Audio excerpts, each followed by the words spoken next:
இந்த வருடம் துலா மாச தேய்பிரை துவாதசி ஸ்ராத்தத்தை எந்த தினத்தில் செய்வது? அதாவது வருடா வருடம் தங்களுடைய அப்பா அம்மா காலமான திதியில அவர்களுக்கு ஸ்ராத்தம் பண்ணணும். அதுக்கு பிரத்யாப்திக ஸ்ராத்தம் அப்படின்னு பெயர். அந்த திதியை நிர்ணயம் பண்ணி எந்த திதியில ஸ்ராத்த திதி அப்படிங்கிறத நிர்ணயம் பண்ணி அன்றைய தினத்துல தான் அவளுக்கு ஸ்ராத்தம் பண்ணணும் அப்படின்னு சாஸ்திரம் சொல்றது.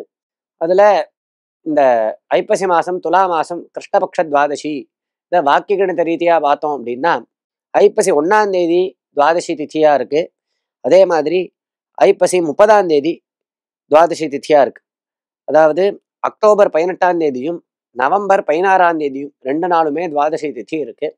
இந்த 2 திதியும் சங்கிரமண தோஷ துஷ்டமா இருக்கு. அதாவது ஐப்பசி 1ஆம் தேதி வரக்கூடிய துவாதசி துலாரவி சங்கிரமண அந்த ஒரு தோஷத்தோட சேர்ந்ததாக இருக்கு.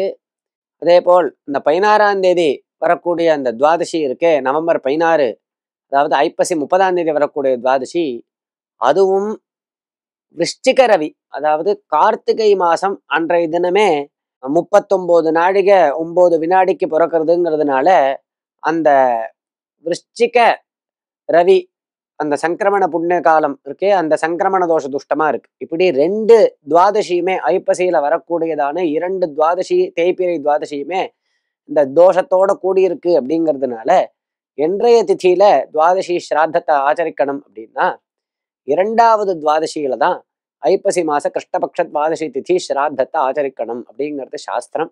அப்படிங்கிறதுனால ஐப்பசி மாச கிருஷ்ணபக்ஷ துவாதசி திதி ஸ்ராத்தத்தை வாக்கிய கணித ரீதியாக நவம்பர் மாசம் 16ஆம் தேதி ஐப்பசி 30ஆம் தேதி ஞாயிற்றுக்கிழமை அன்னைக்கு ஆச்சரிக்கணும். ராம்ராவ்.